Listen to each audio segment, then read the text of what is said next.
Muy buenas noches, señoras y señores. Bienvenidos a otra edición del Péndulo por Unicanal. Hoy les proponemos tres temas. Uno se refiere al financiamiento al terrorismo, un llamado de atención del gobierno norteamericano, cuyos representantes estuvieron esta semana por nuestro país. Para ello invitamos y agradecemos su presencia a la ministra de la CEPRELAT, María Epifanía González. Sabemos que estaba muy ocupada, pero accedió gentilmente a la invitación.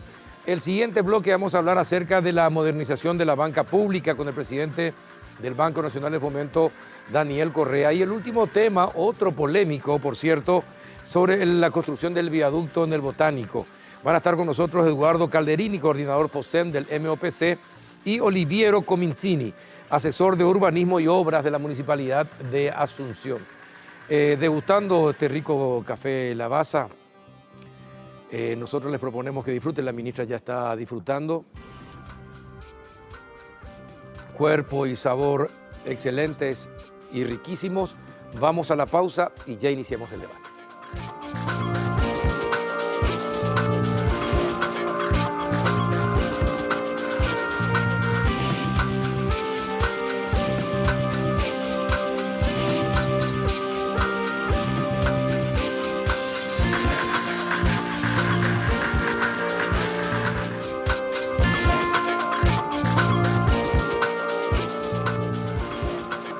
Buenas noches, ministra María Epifanía González, ¿cómo anda?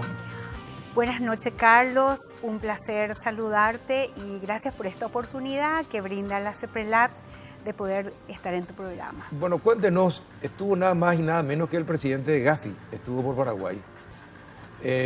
No es muy común que eso ocurra. Bueno, ¿qué significa? ¿Cuál es el significado? Comencemos por ahí. ¿Cuál es el significado que tiene la presencia del presidente de Gafi, nada más y nada menos? Yo creo que es un mensaje muy alentador para Paraguay, considerando que es la primera vez que un presidente de Gafi está en Paraguay, visita Paraguay. Y más cuando estamos a las puertas de una evaluación, de la cuarta evaluación de Gafilat, donde se evalúa el cumplimiento de las 40 recomendaciones de Gafi y el cumplimiento de los 11 resultados inmediatos. Entonces, yo creo que es muy alentador. Tuvimos unas jornadas de reuniones donde él visitó varias de las instituciones que hace al sistema antilavado de activos y contra el financiamiento del terrorismo, incluyendo una reunión que tuvimos en Presidencia, de la cual participó también el ministro de Hacienda y yo estuve presente, donde le estuvimos comentando sobre todo lo que estamos haciendo, sobre nuestros 29 objetivos, sobre las 69 actividades transversales que es a todo el sistema, que incluye a la SED, a la aduana, a varios de los ministerios, Banco Central, CEPRELAT, y se lo vio muy animado al presidente. ¿Estuvo por Ciudad del Este? No. No se fue a Ciudad del Este. Que yo sepa, no. ¿Y cuál es la preocupación principal de Gafi respecto de Paraguay? No, yo creo que es la preocupación de Gafi siempre es que todos los países cumplan con las recomendaciones porque son buenas prácticas. Yo creo que el hecho de que un país sea sometido a una evaluación es muy positivo porque eso atrae inversiones. Esto tiene una connotación económica.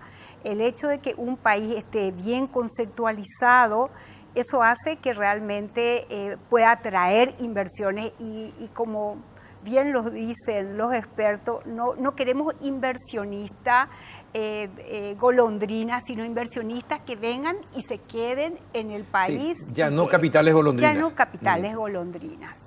Queremos inversionistas que realmente apuesten a este país.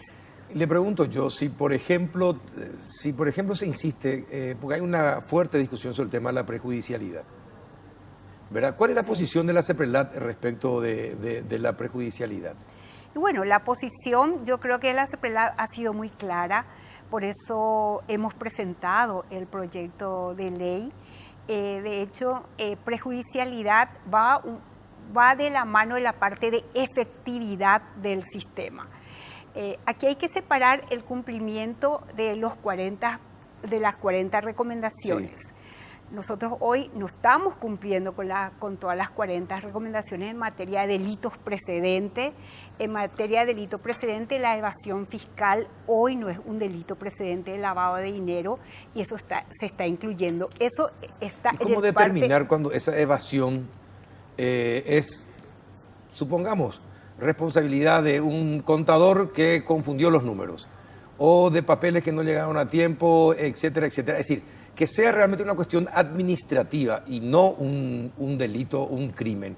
Entonces, ¿cómo se maneja esa situación? Porque creo que la norma es muy dura en ese sentido. No, yo creo que no, porque si es una cuestión de que hubo un olvido, lógicamente no va a ser un delito penal. Claro. Entonces, y cuando estamos hablando de lavado de dinero, ya estamos hablando de delito penal, ¿verdad? Uh-huh. Entonces, yo creo que, bueno, si uno se olvida, hay un documento muy interesante de Rodríguez Silvero que él separa todo lo que es la parte administrativa. Claro. Bueno, me olvidé de pagar mi IVA y lo que es cuando uno ya está reproduciendo o produciendo documentos falsos, ¿verdad? Que es muy diferente. No, eso es difícil. Eso es totalmente diferente. Sí. Penal, ahí ya es una cuestión penal. Sí. Está la cuestión administrativa y está la cuestión mismo. Penal, ¿verdad? Ahora, pero lo que pasa es que esta prejudicialidad, según el temor que tiene mucha gente, es que deje en manos de los fiscales directamente cuestiones que son meramente administrativas y que puedan servir para iniciar un proceso penal. Incluso, es decir, por una cuestión administrativa de errores contables que pueden ocurrir, entonces uno litiga desde la cárcel, por ejemplo.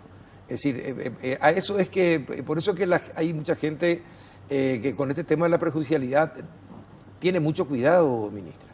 Yo creo que es muy difícil que un fiscal pueda juzgar sin tener el informe de la SED. O lo mismo en materia de lavado de dinero, que pueda juzgar un fiscal sin tener un informe de la CEPRELAT. O sea, yo lo veo muy difícil.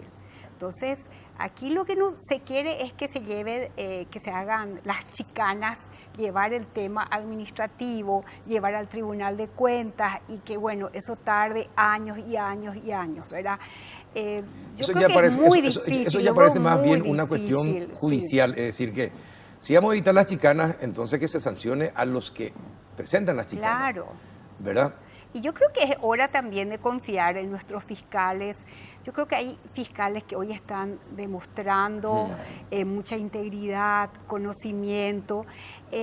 También por eso que es muy importante un proyecto de ley que se presentó, que es la de contar con juzgados especializados y fiscales especializados en materia de lavado de dinero y todo lo relacionado a crimen organizado, ¿verdad? Entonces, eso es muy importante. Entonces, no va a caer un caso en manos de un fiscal que no tenga el conocimiento y eso también concentra la capacitación.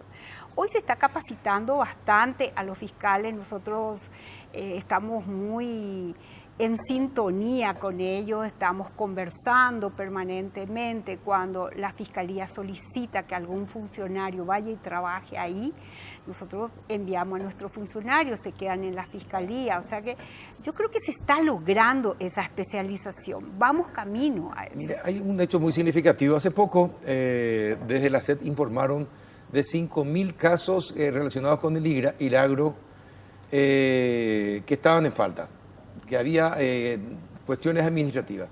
1.200 acudieron rápidamente y corrigieron sus errores, ¿verdad? Pero con la prejudicialidad, eso pasaría directamente a un fiscal y tendría que litigar como una cuestión penal. Entonces, por eso le digo, hay cuestiones que sí que son meramente administrativas que deberían mantenerse o no. ¿Ustedes piensan que no dentro de ese rango? Si es un tema administrativo, se mantiene en el ámbito administrativo, no porque se derogue la prejudicialidad va a pasar a ser un tema penal, ¿verdad? Por eso le digo que, bueno, si el doctor Rodríguez Silvero me está viendo, recomiendo que se lea su documento, ¿verdad? Que es un documento muy interesante, que hay un enfoque de la parte administrativa y de la parte fiscal, ¿verdad? Que yo creo que leyendo eso, como uno puede perder ese miedo, ¿verdad? Bueno, y por otra parte, el tema del lavado de dinero. ¿Cómo ¿Cómo lo están elaborando en materia legal? ¿Cómo se define el lavado de dinero hoy día, por ejemplo, sin un delito previo? ¿Cómo es el tema? Bueno, el lavado de dinero también es autónomo en Paraguay. Están, lógicamente, que si hay un delito precedente, claro, como que hay más condiciones para que se pueda llegar a una condena. Pero el lavado de dinero también es un delito autónomo, o sea, que no requiere necesariamente de un delito precedente. Ajá, de un delito precedente. No necesariamente. Pero se especifica eso. No, eso está hoy en la ley. Está en la ley. Está en la ley y eso va a continuar, ¿verdad? Eso no se modifica. Eso va a continuar, pero sí Gafi te exige las 40 recomendaciones, que los delitos precedentes que están establecidos dentro de esas 40 recomendaciones, entre los cuales está la evasión fiscal, sumado a esto, que nuestra evaluación nacional de riesgo surge que una de las amenazas más importantes que nosotros tenemos es evasión fiscal. Lógicamente, cuando vengan los evaluadores, vamos a ser fuertemente sancionados si no está como delito precedente. Eso es para el cumplimiento de las 40 recomendaciones. Y el otro es la prejudicialidad. Sí. Eso va más en materia de los 11 resultados inmediatos, que es efectividad. Una cosa que me preocupa, porque nosotros somos muy particulares los paraguayos. Tenemos leyes, excelentes leyes. Es más, muchas leyes las traemos de Europa y las queremos aplicar acá sin tener en cuenta que la idiosincrasia es muy diferente, ¿no? Pero tenemos las mejores leyes. Lo que pasa es que no cumplimos, ni somos efectivos en hacer cumplir las leyes. Entonces, ¿cómo salir de ese atolladero? Tenemos las leyes, pero el problema es el control. Sí, yo creo que, bueno, ese es, acá el tema es que nos hemos comprometido como país en el 2010 a cumplir con unos estándares. Entonces, tenemos que cumplir con esos estándares. Pero los estándares son simplemente tener la ley. No, ¿o es el cumplimiento estricto de la ley? No, o sea, lo primero que miran ellos es si está dentro de nuestra legislación. Sí, claro. Ahí es lo que nosotros hablamos del cumplimiento de las 40 recomendaciones. Y este examen agrega lo que es efectividad. Es la primera vez que se está agregando efectividad. La cuarta ronda, ¿verdad? Esta cuarta ronda ya fueron sometidos Panamá. Si tener la ley es genial, pero si no soy efectivo en el cumplimiento de la ley, no tiene sentido. Panamá, Colombia, Perú, ahora recientemente en diciembre, y Uruguay va a ser sometido en diciembre del 2019, luego viene Chile, junio del 2020, y Paraguay en 2020, posteriormente Argentina, Brasil. En cuanto al soborno privado, ¿eso también está dentro del...? Sí, hoy no está también en nuestra legislación como delito precedente de lavado de dinero. ¿Y existe el soborno privado? Eso, yo creo que sí, ¿En nuestra legislación no existe? Hoy no existe, pero ya el proyecto de ley está en el Congreso, que incluye como delito precedente de lavado de dinero el soborno privado y el cohecho privado. O sea, y eso yo creo que es muy positivo para las grandes empresas, especialmente para los grandes inversionistas, porque se imagina que yo sea gerente de una empresa, presidente de no sé, de Coca-Cola, de la Conmebol, por ejemplo, y no sé, y compro botella, como esto no va por ninguna contratación pública, sino una contratación privada, y yo lo que hago es beneficiarme, ahí hay un delito de cohecho privado y también soborno privado. Entonces, y eso tiene que estar dentro de nuestra legislación. ¿Tiene que estar? Tiene que estar. ¿Y qué otros países tienen el soborno privado, por ejemplo? No, todos los que están dentro de Gafi, lo que yo conozco, tienen. Tienen. O sea, ahí hay una lista de delitos precedentes. Y ellos lo que hacen es chequear que esté dentro de tu legislación. Ahí no hay forma de confundirse. Ahora, ministra, ¿y cómo tomó usted lo de Hezbollah?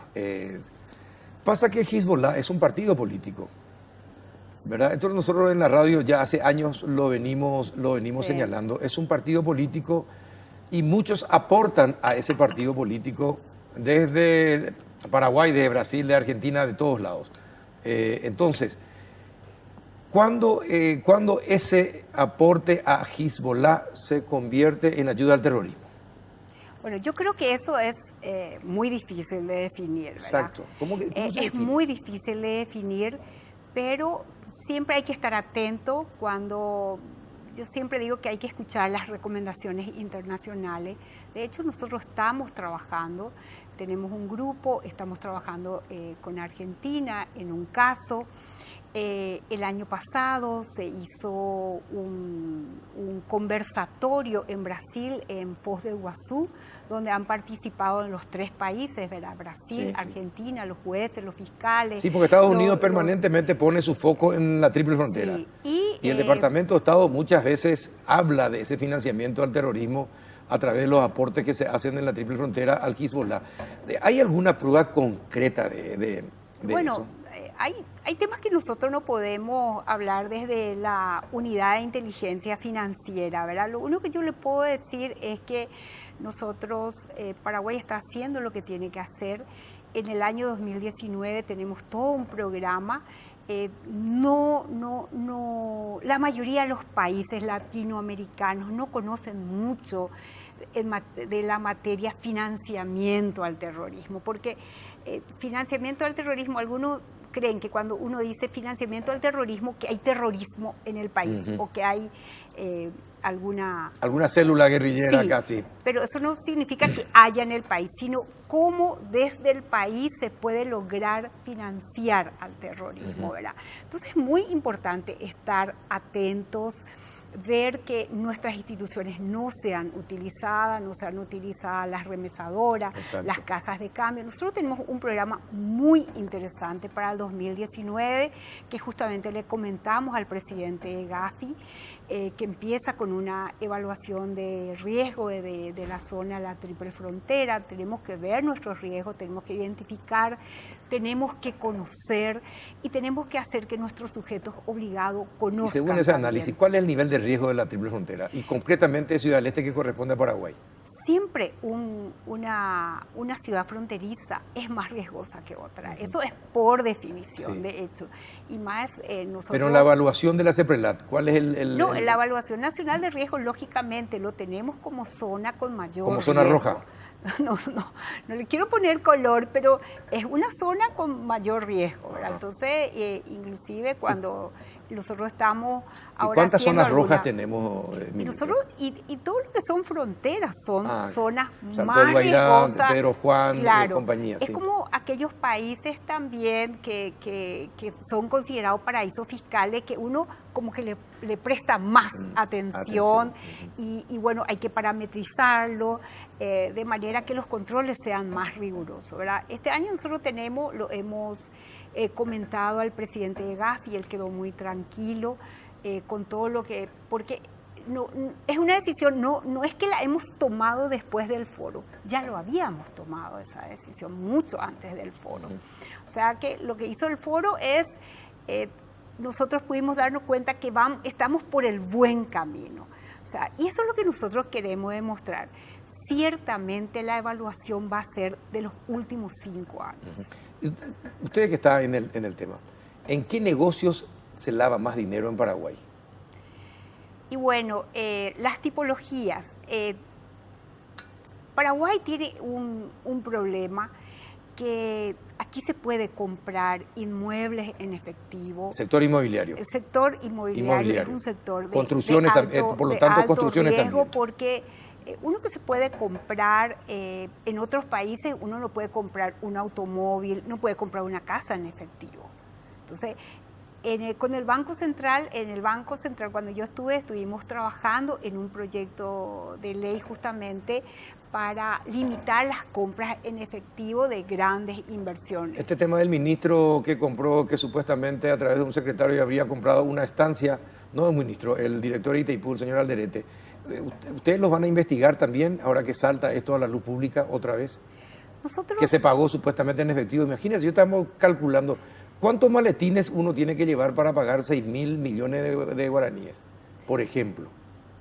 Nosotros todo lo que tengamos que investigar, estamos obligados a investigar, ¿verdad? Yo no quiero hablar de tal o cual persona, pero la CEPRELAT tiene una obligación que cumplir. Entonces una podemos decir, se va a investigar entonces, como está en la palestra pública, CEPRELAT va a investigar, sea quien sea, se le va a investigar. Sea quien sea, nosotros estamos obligados a investigar. ¿Y ya comenzaron la investigación? Bueno, yo no puedo hablar de ningún Contanos, caso. ministra, si ya comenzaron.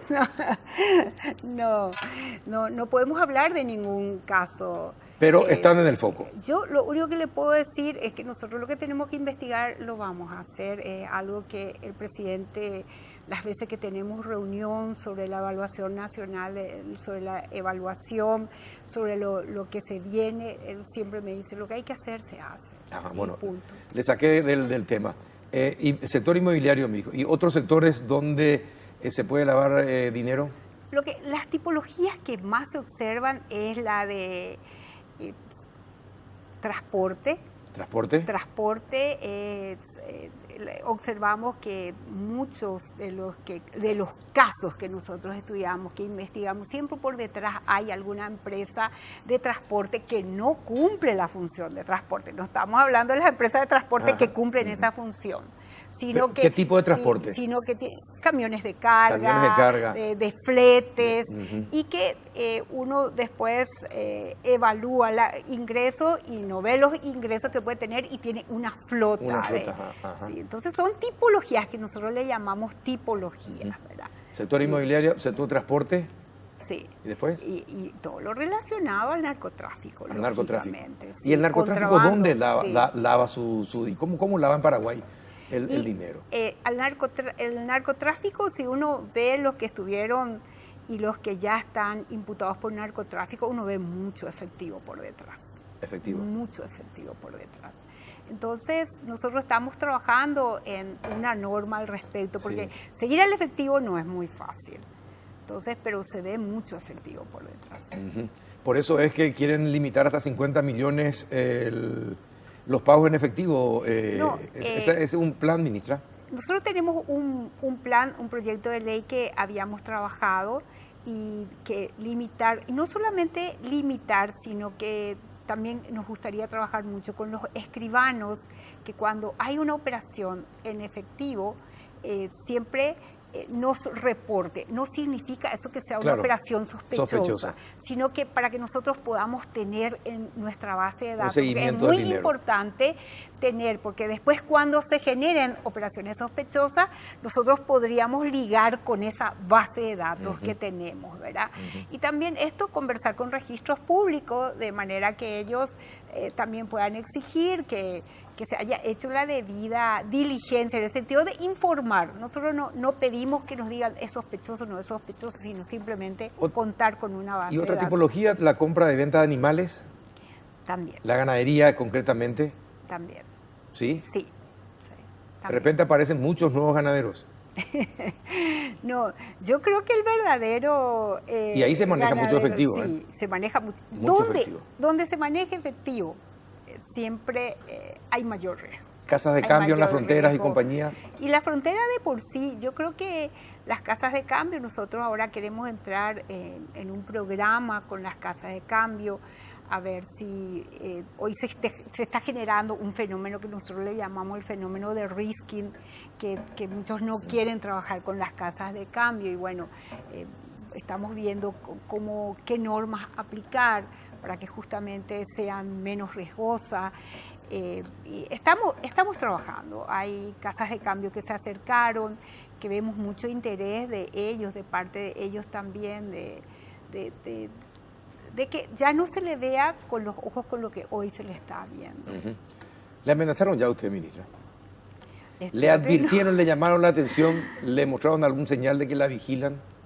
No, que yo sepa no. Y en ese sentido, yo creo que es muy importante aclarar que en la CEPRELAT los riesgos están muy bien distribuidos. ¿Se imagina que yo puedo estar conversando esta noche contigo y a lo mejor entraron varias operaciones sospechosas sobre tu persona y yo ni siquiera estoy enterada, porque están los riesgos muy bien distribuidos? Yo no sé qué ingresa, eso lo tiene otra dirección, manejan los analistas, manejan y o sea, no hay forma que yo pueda detener, o sea, los riesgos están distribuidos, entonces hay analistas que hacen un trabajo, otro grupo hace otro trabajo, y están muy dispersos los riesgos. ¿Mejoró su presupuesto? Sí, mejoró. Pero sigue siendo insuficiente. Claro, para todo lo que nosotros tenemos que hacer, lógicamente que es insuficiente. Pero agradecemos al gobierno porque, bueno, duplicamos a lo menos. Nosotros sabemos que hay muchas necesidades a nivel país. Entonces estamos solicitando, por ejemplo, le hemos solicitado a la Itaipú que nos apoye con un sistema tecnológico. Eso ya, de hecho, ya se había hecho en el gobierno pasado, ya había iniciado en el gobierno pasado. Entonces nosotros estamos concluyendo la parte que empezó en el gobierno pasado, con el apoyo de ellos estamos comprando también un software de inteligencia artificial que nos va a ayudar a vincular y a comprender mejor la información, ¿verdad? Eso nos va a ayudar muchísimo. Ministra, que tengas éxito en tu trabajo y que ojalá no seamos aplazados tras el examen de Gafi. Yo creo que eso ni siquiera nos tiene que pasar por la mente, y si nos unimos todos los paraguayos, los periodistas están haciendo una gran labor, los periodistas investigadores, todos, y lo que tenemos que tratar es de no meter el autogol, ¿verdad? O sea, tratemos de mostrar lo mejor que tiene Paraguay. Paraguay avanzó muchísimo, eso de hecho nos dijo, fue muy interesante la conversación que tuvimos con el presidente de Gafi. Yo creo que todos tenemos que unirnos, empresarios, sujetos obligados. ¿Y de cuántos años a esta parte mejoramos muchísimo? Y bueno, yo puedo hablar de lo que yo estoy. Hay que reconocer también al gobierno anterior en la creación de la Cenavico. Yo creo que eso fue algo muy positivo, tener una institución que administre los recursos mal habidos. Eso se hizo en la administración anterior, es bueno reconocer eso. Y este es un gobierno que le está dando una lucha frontal a la corrupción, y eso hay que valorar. Hay que valorar, no se puede hacer todo de una vez, pero sí estamos demostrando, yo creo que Paraguay está dando mucho que hablar. Y eso es algo muy positivo. Y si nos unimos, yo creo que no podemos soñar. No nos para nadie. No para nadie. Sí, definitivamente. Y bueno, que no le pare nadie, ministra. Muchísimas gracias. Y bueno, así que te invitamos, que te había comentado de que estamos dando justamente a pedido de los propios empresarios de Ciudad del Este.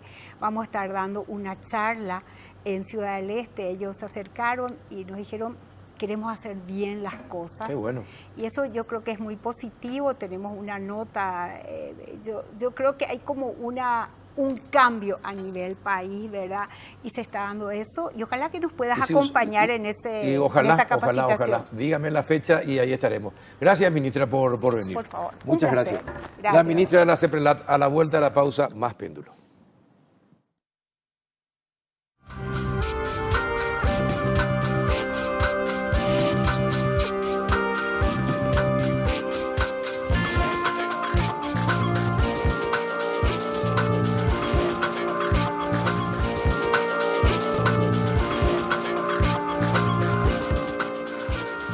Y seguimos en el péndulo ya en compañía de don Daniel Correa, presidente del Banco Nacional de Fomento, uno de los mejores economistas de nuestro país. Estuvo en el Ministerio de Hacienda como viceministro y ahora está como presidente del BNF. Don Daniel, ¿cómo anda usted?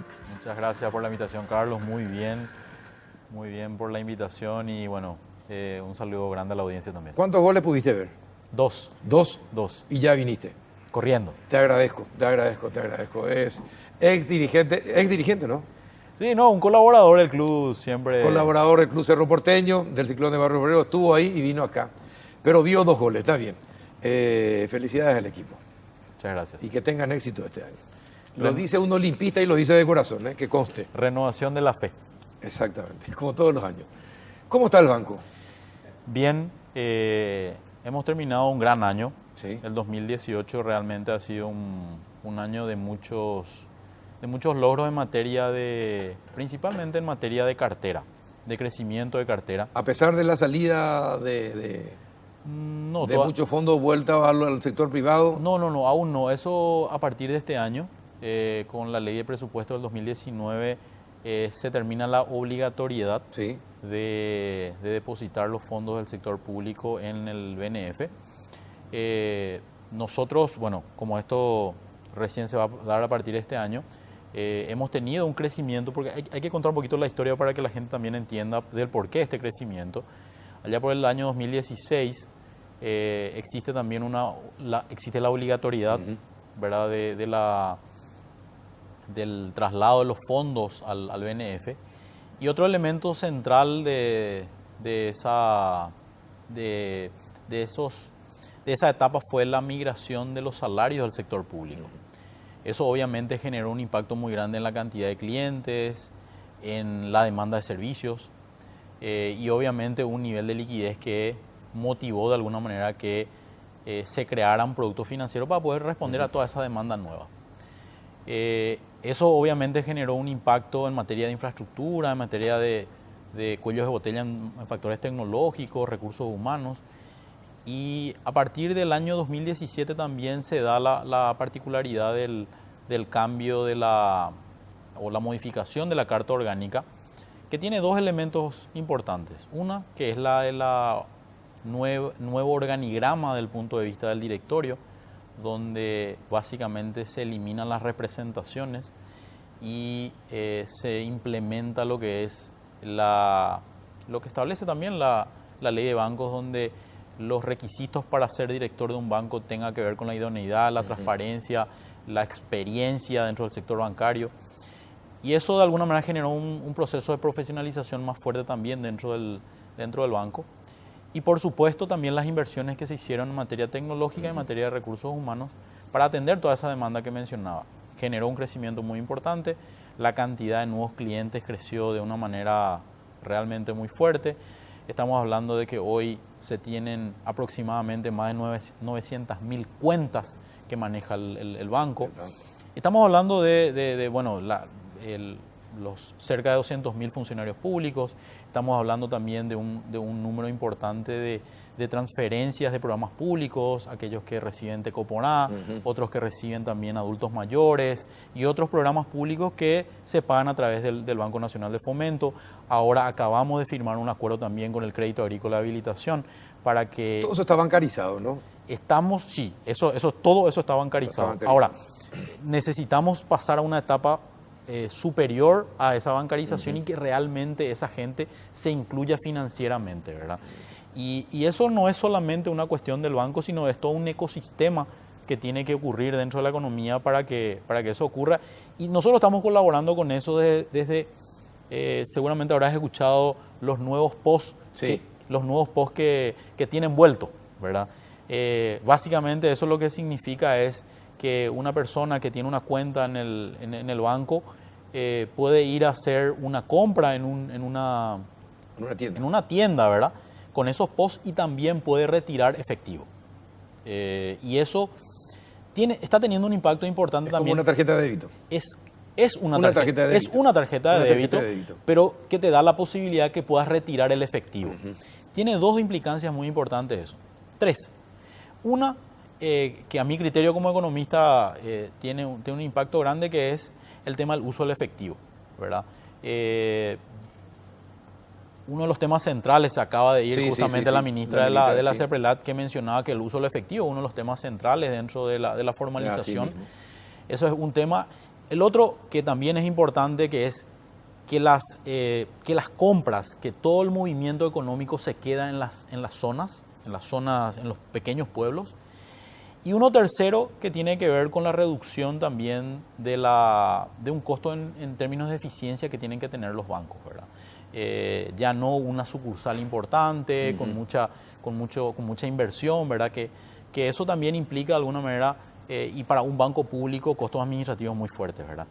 Eso no significa que no tenemos que estar, al contrario, nuestro compromiso como banco público es estar en todas las zonas del país, independientemente de su nivel de rentabilidad, ¿verdad? Hay zonas donde tiene que tener presencia el banco público. Y eso de alguna manera nos motiva a seguir creciendo principalmente en incorporación tecnológica. Indudablemente el 2019 para nosotros va a ser de la incorporación tecnológica, de la adopción. Se van a adecuar tecnológicamente. Tenemos que hacer una gran inversión. Estamos proyectando. ¿De cuánto estamos hablando? A ver, no quiero darte números porque en realidad es un programa grande. Es una partida de inversiones principalmente en todo lo que tiene que ver con los data centers, sí, con todo lo que es la adecuación también de redes. Uno de los objetivos que estoy persiguiendo es que la sede central, ¿verdad?, sea wireless, sin cables, ¿verdad? Estamos hablando de un edificio también emblemático que a medida que vamos creciendo, vamos parchando de alguna manera ese edificio que es un patrimonio nacional. Y bueno, queremos ir con ese proceso de innovación tecnológica y nuestras sucursales también están empezando con ese proceso, estamos cambiando la imagen. Hay una serie de inversiones que se están dando como para poder atender de mejor. Toda esa modernización, ¿cómo, por ejemplo, va a ayudar al fomento de la agricultura, por ejemplo, o de la agricultura familiar, por ejemplo? Bueno, un tema que estoy heredando dentro de esta administración es el inicio de un plan estratégico que se había dado a mediados del año pasado, que al inicio de nuestra administración lo empujamos con mucha mayor fuerza y con una pequeña variación en términos de lo que pretendemos nosotros como administración de gobierno, que es la de estar más cerca de la gente. Y eso impactó en una readecuación principalmente de la cartera. Hoy la cartera tiene el 56% de toda la cartera es consumo. El resto son sectores de fomento. Sector industrial, sector de servicios, sector comercial, el sector agropecuario en general. Eso no está mal, ¿verdad? No está mal si todos los otros sectores crecen en una proporción importante y le estamos atendiendo a ese sector que hoy el sector privado no atiende. El objetivo que estamos persiguiendo es que paulatinamente esa cartera de fomento tenga una mayor participación. Eso implica también cuando hablo de mejora tecnológica no hablo solamente de software, de equipo y demás, sino de procesos también. Ayer le decía a un colega tuyo, hoy para aprobar un crédito de consumo en una entidad que adoptó ciertas tecnologías, es prácticamente al instante. ¿Y por qué? Y porque utiliza lo que dijo la ministra de CEPRELAT, lo que se llama la inteligencia artificial. El Big Data, datos que hoy ya se tienen del comportamiento del consumo de los consumidores, la biometría, la información en términos de inteligencia artificial de que me puede predecir perfectamente el tipo de comportamiento de consumo que tenés. Esa información es instantánea. Claro. Rápidamente. Y el tipo de cliente que es. Y podemos, lo que se llama es rankear esos clientes. Claro, el ranking es más seguro. Lo que se llama el scoring, el credit scoring, ¿verdad? Claro. Y eso ayuda a que el riesgo también sea cada vez menor, ¿verdad? Obviamente eso reduce papeles, reduce tiempo, genera mucho más espacio para que nuestros funcionarios puedan ir a visitarle a los clientes. Hay una serie de ventajas. Por eso insisto mucho en el tema de que realmente tenemos que trabajar en esta inversión importante en los próximos años de mejora tecnológica, porque el banco lo que necesita es estar más acompañando a sectores que hoy están creciendo mucho. El sector de la construcción, el sector de la pyme, el sector del servicio. Esos son sectores que demandan mucho empleo. Y el sector agrícola, yo te vuelvo a insistir con esto porque normalmente es un sector que protesta mucho, que todos los años en marzo vienen a la capital, hacen notar su presencia, piden condonaciones de sus deudas y compañía. ¿Cuánta es la deuda del sector de campesino con el BNF? Hoy la cartera del BNF, que está aproximadamente en 700 millones de dólares, estamos hablando entre un 10 y un 15%, 14%. 100 millones de dólares. Estamos hablando de cerca de 100 millones de dólares de cartera, de un nivel de morosidad relativamente bajo. Estamos hablando en algunos casos en total de aproximadamente entre 6 y 7%. Hay algunas. ¿Eso es bajo para los bancos? No, en promedio estamos hablando que es un nivel alto. Pero cuando vemos el tipo de clientes que tenemos en el sector, que está vinculado principalmente a pequeños productores, sí. Donde hay un trabajo que hay que hacer, mucho en asistencia técnica, en adopción tecnológica también, requiere de alguna manera que los niveles y los riesgos que tienen estos sectores sean relativamente mayores. Nosotros estamos trabajando también en un esquema nuevo que para el sector. Seguramente las próximas semanas vamos a hacer un anuncio respecto a una reducción también de tasas de intereses en ese sector. ¿En qué sector? En el sector agropecuario. En el sector agropecuario. Para el ¿Y cómo pequeño quedó la productor. mesa de diálogo por el tema de la condonación de la deuda? Bueno, esa es, nosotros la próxima semana tenemos una reunión, justamente ayer fui convocado tanto por el ministro de Agricultura como el secretario técnico de Planificación, justamente para que participe ya a la mesa de financiamiento que todavía no se había abierto, donde hay ciertos reclamos principalmente. A ver, en la primera reunión que me tocó participar no escuché en ningún momento la palabra subsidio. Lo que sí escuché son créditos blandos de largo plazo que necesitan periodos de gracia, claro, y que las tasas tengan que ser ajustadas. Se baja, sí. Eso, naturalmente, es el pedido de todos los sectores, no solamente de este sector. Por eso, en este sector particular estamos trabajando en un esquema diferente, porque también hay una particularidad, Carlos, y el banco siempre estuvo enfocado y miraba más el producto financiero que al cliente. Y hoy día lo que tenemos que mirar es qué es lo que quiere el cliente, qué tipo de comportamiento tiene ese cliente y cómo se maneja ese negocio. Yo no le puedo pedir al pequeño productor que me pague una tasa de interés, una cuota mensual, siendo que él tiene una zafra. Sí, una zafra que estacional. O a veces tiene una zafra y media. Claro. Entonces, esos acompañamientos financieros también lo tenemos que hacer nosotros como banco público. Acompañar, entender los ciclos de ese negocio para poder tener el acompañamiento desde el punto de vista financiero. De lo contrario, vamos a catalogarle al industrial de la misma manera que el agricultor. Y eso no está bien. Entonces estamos trabajando también en que ese producto financiero tenga un acompañamiento del ciclo, ¿verdad? El tema del auto 0 kilómetros fue un éxito. Un éxito, Un éxito. ¿Por qué querés elevar las tasas? Bueno, si fue un éxito, ¿por qué quería elevar la tasa? Daniel Correa, hincha de Cerro Porteño, a ver. No, lo que estamos discutiendo en el directorio es lo siguiente. En primer lugar, ese programa nació, yo diría, en un momento de una coyuntura especial, de una persona que en algún momento quería, me parece, tener un poco más de presencia dentro del mercado. En primer lugar, sale un producto para vehículos nacionales y después sale para vehículos importados exclusivamente del Brasil, con tasas diferenciadas. Para los locales tenía 10% y para los importados 8,5%. A mí no me da sentido también si nosotros lo que queremos es apostar a la industria nacional. Entonces, lo que vimos en primer lugar, y eso sí, esa sí ya es una decisión tomada dentro del directorio, es abrir a todos los tipos de vehículos que existen. A todos los tipos de vehículos. ¿Nacionales o importados? Absolutamente. Lo que sí vamos a hacer es vamos a reducir la tasa para los productos, para los ensamblados localmente. Para eso vamos a reducir. Y lo que vamos a hacer es, vamos a revisar hacia al alza el caso de los vehículos importados. Ahora, también... ¿Ya está decidido eso? Mañana se va a discutir en directorio. Todavía no se decidió. Todavía no se decidió. Vas a ganar muchos enemigos. Si alzás la tasa. Sí, yo entiendo. Lo que sí está decidido es que vamos a reducir los locales. Los locales. Los locales, eso era una... ¿Y podés mantener el 8 de los importados? Podemos mantener, sí, perfecto. Es una de las opciones. Y otra de las opciones es ampliar incluso el límite de 100 millones del valor del vehículo.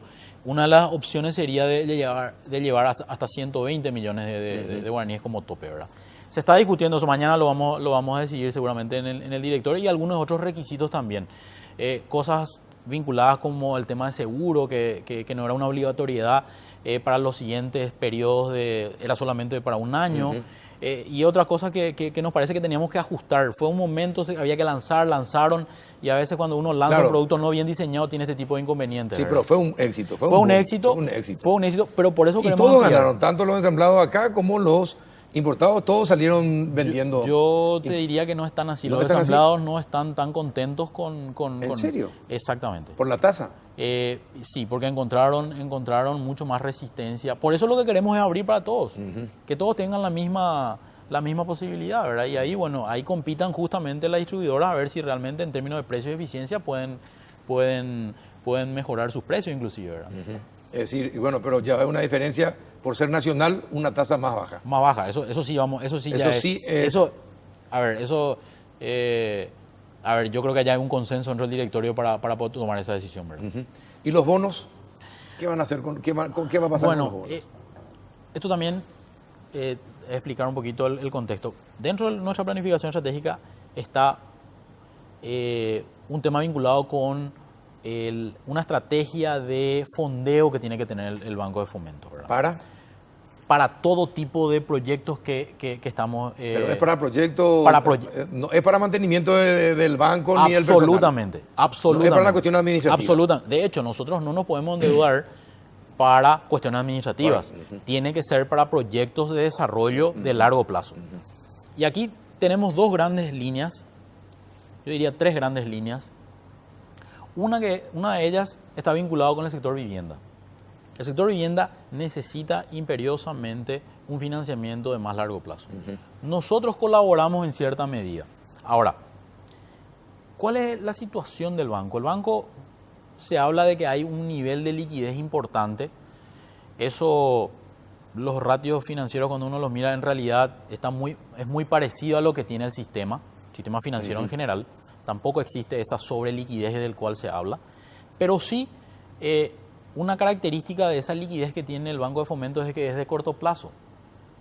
Si nosotros queremos financiar el largo plazo, necesitamos lo que llamamos calce. Claro, tenés que tener un colchón que te calce todo. Exactamente. Entonces, para ello tenemos que empezar a mirar lo que se llama el calce estructural.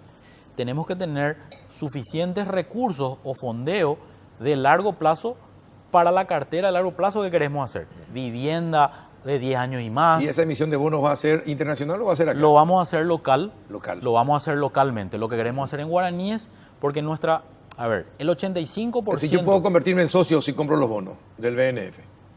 Usted va a ser propietario de una deuda emitida por el Banco Nacional de Fomento que tiene la garantía del Tesoro. Del Tesoro, claro. ¿Verdad? Que es una característica que siempre... Es decir, que no voy a perder nunca. Es decir, el Estado me va a pagar. Y también los CDAs. Sí. Los certificados de depósito de ahorros también tienen el 100% de garantía de los depósitos y que muy pocas veces se habla de eso. Que es una ventaja con respecto al sector privado. Al sector privado, sí. O sea, cuando se habla de que nosotros podemos manejar de cierta manera los recursos, nosotros tenemos la garantía del 100%. Los demás bancos tienen el 75% del salario mínimo. Ahora, tiene que tener buenos proyectos para que ese fondeo tenga la rentabilidad que tenga que tener, ¿verdad? Exactamente, y eso es lo que estamos trabajando ahora. Por eso te mencionaba tres grandes áreas. Viviendas, la otra área que para nosotros y vemos que está creciendo con un ímpetu importante es todo lo que tiene que ver con el sector industrial, con aquel sector que da una cadena de valor importante y generación de empleo. Y un tercer elemento que tiene que ver con las obras de infraestructura. Esta tarde... obras de infraestructura del gobierno o de los gobiernos. O del sector privado. ¿También? Porque el sector privado hoy ya puede también financiarle al gobierno en materia de obras de infraestructura. Claro. Nosotros, como banco público, podemos financiarle al privado para sus obras de infraestructura, para poder competir en las licitaciones de obras de infraestructura. De hecho, probablemente vamos a ingresar en uno de los proyectos grandes entre un grupo de bancos privados y nosotros, para financiar una parte de lo que va a ser una de las obras de infraestructura más importantes de la administración, ¿verdad? ¿Cuál es? Estamos hablando de la bioceánica. ¿De la bioceánica? Sí. Bueno, espectacular. ¿Y cuándo los bonos se...? Bueno, a ver, esto está comenzando. Esto está comenzando. Nosotros estamos haciendo todos digamos, la documentación necesaria y los permisos adecuados tanto al Banco Central, al ente regulador, en este caso la Comisión Nacional de Valores, la inscripción en la Bolsa de Valores. Estamos trabajando paralelamente también con nuestro equipo técnico para todo lo que tiene que ver con la estructura de lo que va a ser ese bono, de a cuántos años, claro, de los plazos, de cuáles van a ser los proyectos para cada uno de esos plazos. Estamos trabajando todavía en esa... Se está gestando. Creemos que en el 2019 esto va a terminar. También paralelamente estamos trabajando en un esquema de contratar una una calificadora de riesgo porque, internacional, porque también creemos que hacia finales de este gobierno el Banco Nacional de Fomento tiene que tener las condiciones para poder salir en el mercado internacional. No significa que vamos a salir, pero tiene que tener las condiciones necesarias. Este es un banco público. Cuando uno mira los bancos públicos de la región, en su gran mayoría hoy ya están en los mercados internacionales. Nosotros, con la característica que tenemos, los niveles de solvencia, tenemos que trabajar muchísimo en términos de nuestros procesos, de nuestra tecnología y de nuestro gobierno corporativo para mejorar la calidad del banco. Pero estamos seguros que podemos alcanzar eso hacia finales de nuestro mandato. Bueno, que tengas éxito, Daniel Correa. Gracias, Carlos. Y que los proyectos salgan adelante. Necesitamos mejorar la calidad de vida de los paraguayos y a través del Banco de Fomento muchas cosas se pueden hacer. Así que te deseo todo el éxito del mundo. Muchas gracias, Carlos, y gracias por la invitación. Y también éxito a tu club. Muchas gracias. Claro, y lo digo sinceramente. A la vuelta de la pausa vamos a hablar de otro tema importante, el tema del viaducto del Jardín Botánico. ¿Por qué sí y por qué no a la vuelta de la pausa?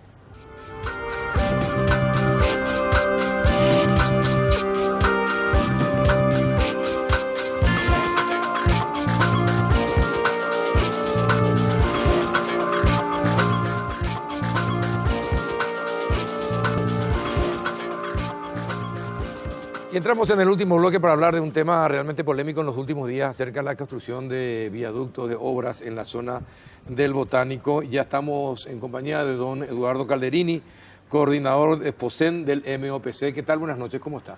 ¿Qué tal, Carlos? Un gusto estar aquí presente hoy y un saludo a la teleaudiencia. Gracias por venir.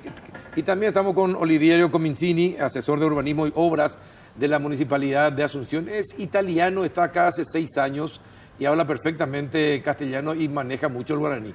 ¿Qué tal, Oliviero? ¿Cómo estás?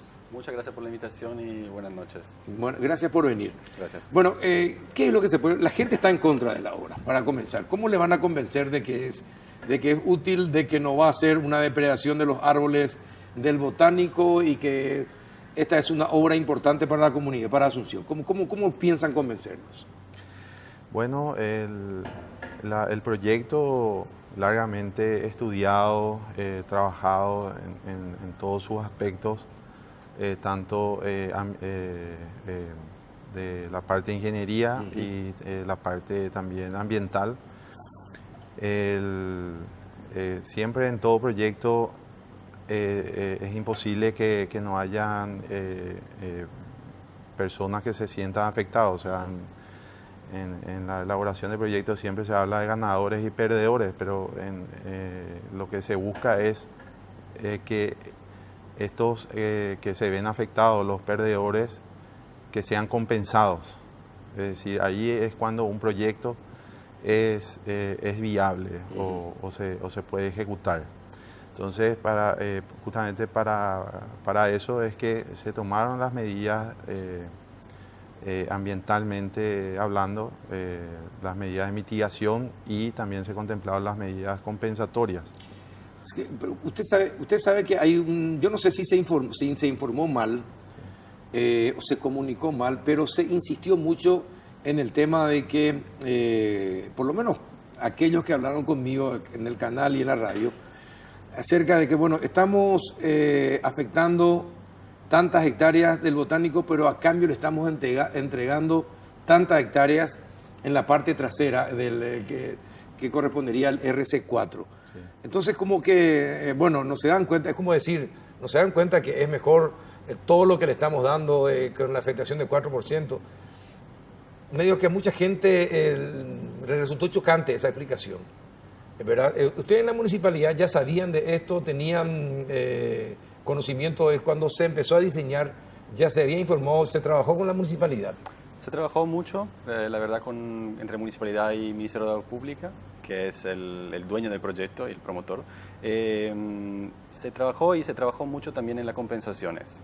Esta es una novedad para una obra pública. ¿Pero se trabajó entre el Ministerio y la Municipalidad o se trabajó entre el Ministerio y la Municipalidad y la gente? Podemos decir que entre el Ministerio, la Municipalidad y los pedidos de la gente. Los pedidos que nosotros recibimos diariamente y que son evidentes para la ciudadanía. La ciudadanía pide siempre mejor infraestructura vial, mejores posibilidades de espacio público y toda la valorización de lo bueno que tenemos. Ujú. En este caso, por ejemplo, tenemos compensaciones en el patrimonio histórico, Sí. mejoras de las casas históricas en el jardín botánico, un mejor acceso al jardín botánico, obras viales también, además de esta que es una obra vial realmente, pero es una obra integral y urbanística. Entonces tenemos recapados de la calle aledañas, recapado de la avenida Artigas completo, y la restitución o la compensación, mejor dicho, de 32 hectáreas Sí. contra las 1.6 hectáreas que son afectadas. Sí. Que en realidad pueden parecer muchas, diciendo así como un número, pero es una pequeña franja de todo el frente del botánico. El solar Artigas se toca en el No. proyecto. El solar Porque es un patrimonio Artigas, cultural claro. el solar. Y el solar Artigas y la escuela Artigas no se tocan. Tampoco No van a se- quedar debajo del viaducto.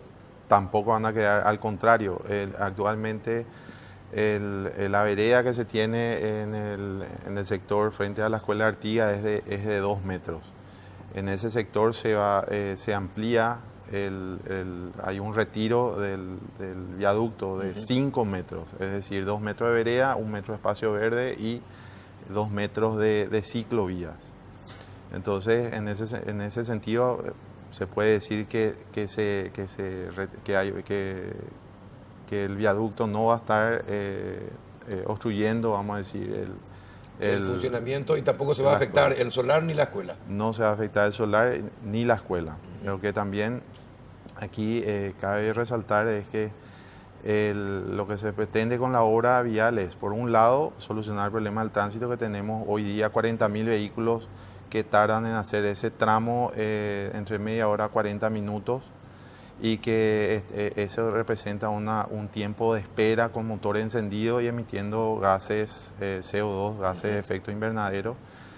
Y también que dificulta el llegar, o sea, la persona que hoy quiere ir al jardín botánico para en este horario, entre semanas, en horarios pico, tardaría fácilmente de cualquier parte de la ciudad de Asunción, tardaría 1 hora o más en llegar al jardín botánico. Con esto lo que se pretende es integrar nuevamente el jardín botánico a la ciudad de Asunción a través de la descongestión del tránsito, el ordenamiento del tránsito, ya que el corredor vial, lo que llamamos el corredor vial botánico, que forma parte también de las obras que en su conjunto constituyen el acceso norte de la ciudad de Asunción, lo que hacen es justamente ordenar el tránsito, el duro del tránsito que hoy circula por ese acceso, para llegar a la ciudad al centro de la ciudad de Asunción. Él lo realizará a través del paso a desnivel, al paso a desnivel elevado de 1.360 metros que se tiene previsto construir sobre el Primer Presidente, y bajarán ya pasando por la conexión, la avenida Sacramento, Artigas, y bajando recién después de la avenida Fiebrix, ya llegando a lo que es hoy la Costanera La Norte. Costanera Norte. Así es. Ajá. Hasta ahí va a ser. Hasta ahí va a ser. Bueno, ¿ustedes esperaban la resistencia de los vecinos?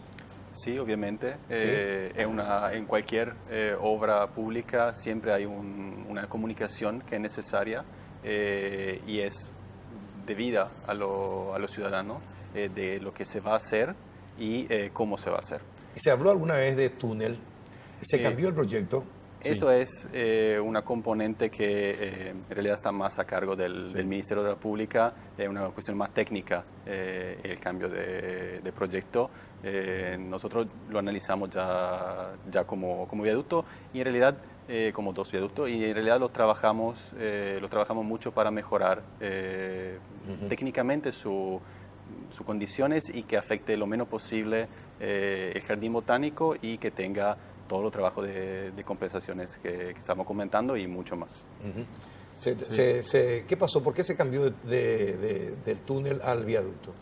Sí, si bien el diseño original, el proyecto original contemplaba la construcción de un túnel, pero este túnel lo que iba a facilitar era el paso a través de la avenida Fiebrix y la salida luego en la avenida Artigas, donde también en ese sector se tenía contemplado hacer una importante rotonda que afectaba de igual forma el predio del Jardín Botánico, pero no solucionaba el problema del tránsito.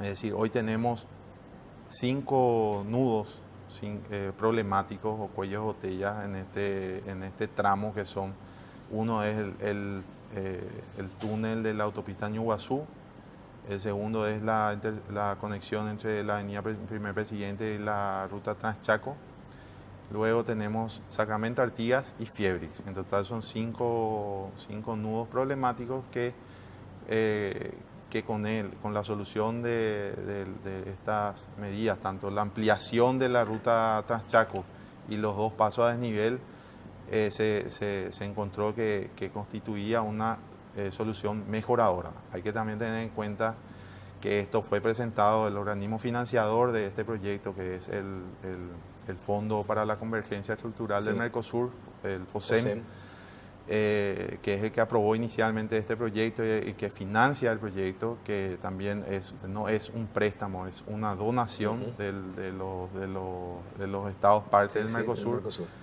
Entonces, esta propuesta, esta modificación se presentó, de hecho se debía presentar al FOSEM para su aprobación. O sea, esto producto de un convenio modificatorio del contrato de obras adjudicado y que tuvo en su momento la no objeción del FOSEM, de los 4, los 3 estados partes, Brasil, Argentina y Uruguay en su momento. Y también en esto jugó un rol importante la representación de Paraguay.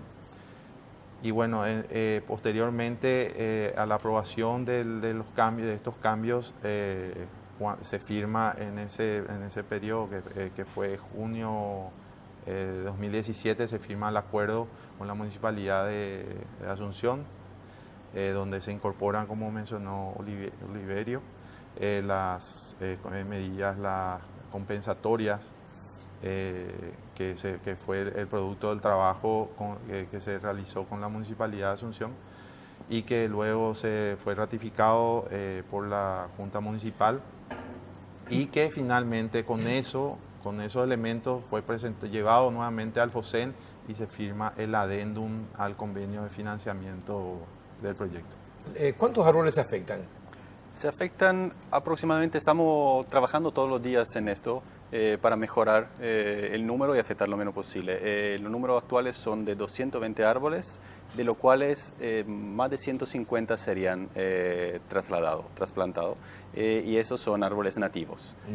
Lo demás son casi todos árboles exóticos, que son 50 aproximadamente. Y bueno, ¿y qué va a hacer la municipalidad ante la resistencia de los vecinos, que no quieren que un solo árbol sea arrancado?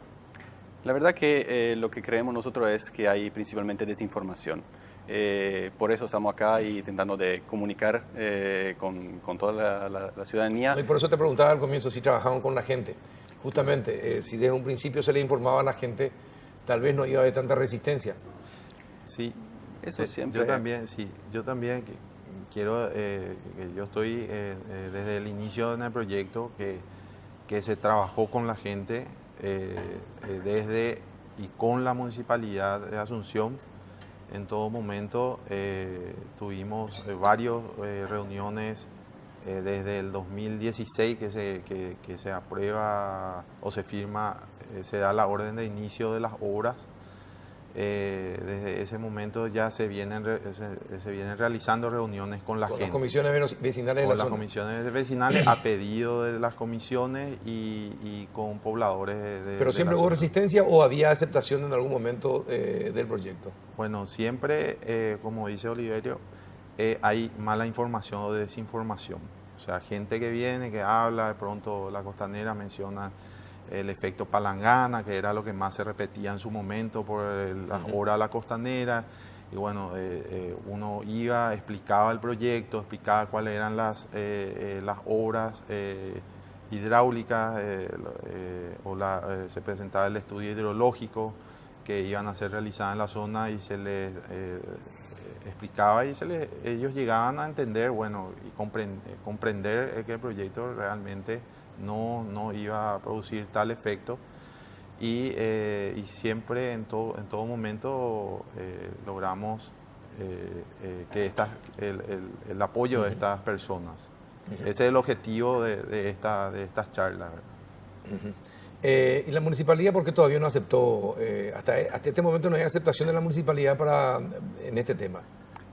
¿De qué depende? No hay aprobación todavía formal. Sí. Es un trabajo realmente que estamos haciendo técnico. Una aprobación no es una simple firma. Una aprobación es un trabajo técnico de revisión del proyecto, de acuerdo sobre datos técnicos, por ejemplo. Recordemos que siempre hay datos en un viaducto, pero también, dos viaductos, pero también hay obras pluviales, obras cloacales. Hay que acordar, por ejemplo, exactamente dónde va a pasar la cañería, cuál es su diámetro. Entonces, todos esos trabajos lo que se están realizando y se están justamente mejorando toda la componente técnica del proyecto. Ajá. ¿Y cuándo tiene que la Junta tratar el tema? Pasó ya por la Junta una primera aprobación, diríamos, de lo que es la desafectación del jardín botánico, o mejor dicho, un cambio de uso de suelo. Ahora hay una próxima también aprobación de la Junta por lo que es el cambio de plan maestro. Y una aprobación técnica del Ejecutivo Municipal en 3 áreas. Ambiental, del desarrollo urbano y de las obras. Mañana ustedes firman 2 convenios, ¿no? El MOPC. Sí, dentro, en el marco de los trabajos en el Jardín Botánico se firman 2 convenios. Esto llevado adelante a través de la Dirección de Gestión Socioambiental del MOPC. ¿Con qué instituciones? No tengo ahora la precisión de quiénes son, pero se está trabajando con la gente a todo pulmón. Creo que Fundación SOS es una, ella es Guira Paraguay y la otra, ¿no? Sí, así es, Guira Paraguay y hay una tercera más que no ¿Y en qué consiste el convenio?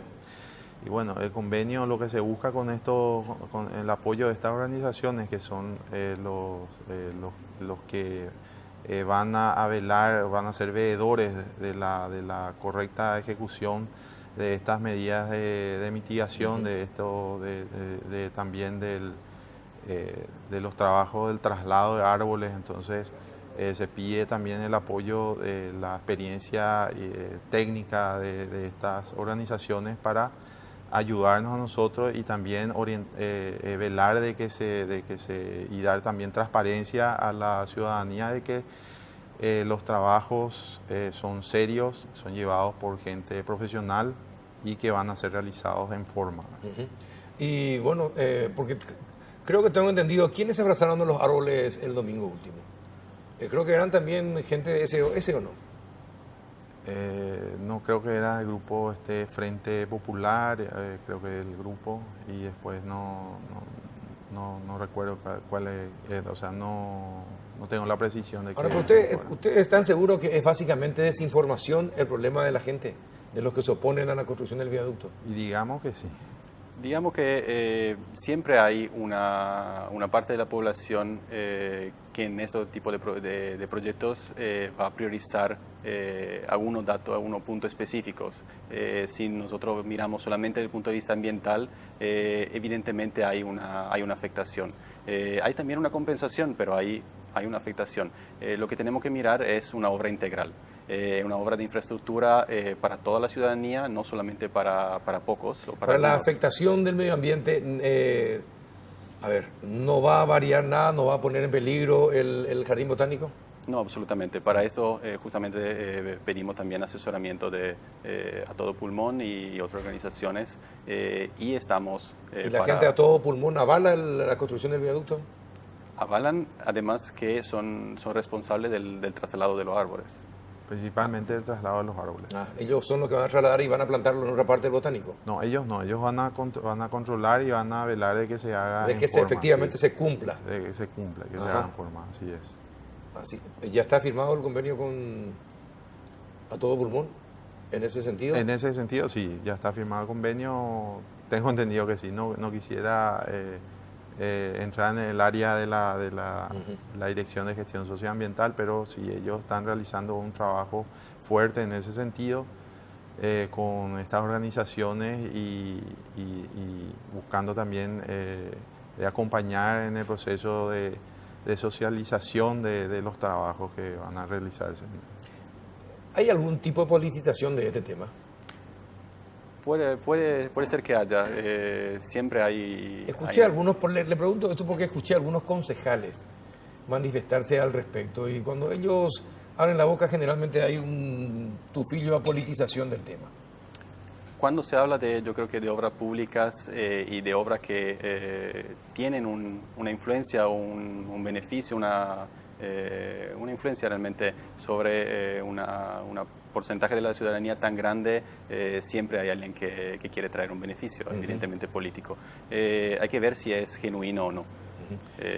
El intendente, ¿cuál es la posición del intendente? ¿Él comunicó a ustedes? ¿Él está deseoso de que esto se haga así como fue proyectado? Que se haga y se haga bien. Para eso estamos trabajando. Entonces, la idea es ir para adelante, pero haciendo todos los pasos que corresponden y no saltar ninguna parte, ¿verdad? Hay otro proyecto de viaducto que también se está gestando en este momento, se está trabajando en eso. Se está empezando, también trabajo con el Ministerio de la Pública, proyecto para otros 2 viaductos. Todavía están en antes que anteproyectos, son Ajá. ideas. ¿Dónde serían esos viaductos? Tengo entendido que uno sería en General Santos y Perón, y la otro en frente a la terminal de ómnibus. Frente ahí sobre Así Fernando es. La Mora y República Argentina. Así Tengo es. entendido que esos serían Sí. las 2 Esos ubicaciones. son los 2 primeros. En total son como 6 viaductos que se está hablando, conversando. Pero en Asunción son esos dos. primeros. Dentro del MUPC, ¿verdad? Que se tienen proyectados a futuro, pero en el momento son estos 2 viaductos lo que se está ya trabajando en el anteproyecto. Ujú. Y nunca se volvió a tocar el tema del túnel en Perú y Petirosi. No, bueno, En algún momento se había pensado hacer, Nene. pero debido a la oposición de los comerciantes de la zona, no quiero aventurarme a opinar, ya que no es mi, o sea, es una obra que se habló en su momento, que se planteó en el Ministerio de Obras Públicas, pero como yo estoy en la unidad ejecutora FOSEN, de entonces Fosen, me claro, limito sí, solamente. se limita así. Y el hablar FOSEN de esa solamente, ¿cuántos de estos viaductos va a financiar? No, el FOSEN recientemente se aprobó un proyecto que es la ruta San Pedro, Belén, Concepción, la conexión de la ruta quinta, con la ruta quinta, y no va a financiar ninguna de estas obras. Ninguna de estas obras. Ninguna de estas obras, no sabemos en el futuro. Ujú. Ya creo que este proyecto el proyecto del norte de la zona de San Pedro de Concepción ya llevó el 100% de los recursos que se tenía disponible hasta la fecha asignado a Paraguay. Como asesor de urbanismo y obras municipales de Asunción, ¿qué es lo que se puede hacer para embellecer un poco más la ciudad y tener las calles en perfectas condiciones, de tal manera que no sea tan vapuleada la municipalidad por los baches? Bueno, hay que hablar primero de todo de un trabajo coordinado entre instituciones. Lo que podemos ver diariamente es afectación por cañería vieja, obsoleta, Sí. y pérdida de agua. Una de las principales afectaciones de la calle es la pérdida de agua de Pero cañería. también hay lugares donde no hay agua, pero igual hay baches. Esto es principalmente por obras muy antiguas. Son carpetas asfálticas ya vencidas, Ya vencidas. que tienen más de 40 años y es necesario renovarlas Y eso depende del presupuesto. Y si se tiene todo un calendario de la vida útil de las avenidas y las principales calles. Sí, se tiene y entonces, ¿por qué cuando está por vencerse ya la vida útil, por qué ya no se empiezan con las obras de reparaciones? Porque estamos atrasados décadas en este cronograma. La obra útil, la vida útil de la calle venció hace muchos años en la principal de estas, y lo que se hace es tentar de paliar ya problemas que se atrasan hace décadas. Hace décadas, sí. Ciertamente, pero también hay que terminar con este tema de... No, es la SAP, y la SAP dice, y sí, es cierto, pero también la municipalidad rompe, apenas nosotros reparamos, vuelven a romper. Si se tiene que terminar eso, porque ya suena mucho como excusa muy reiterada. Lo que la gente quiere es solución. No importa quién tiene la responsabilidad. Claro. Que coordinen las tareas y que se cierren los baches. Eso no es lo que pide. Es tan difícil. La verdad que no es una tarea tan fácil. No es una tarea tan fácil con los pocos recursos que tiene la municipalidad. ¿En qué sentido? ¿Quién tiene funcionarios tiene? Funcionarios, pero no significa necesariamente tener maquinarias para poder bachear, asfalto, que tiene un costo, y operatividad en las calles. Me parece que tenemos que invitarle también al intendente la próxima semana para que nos explique un poquitito.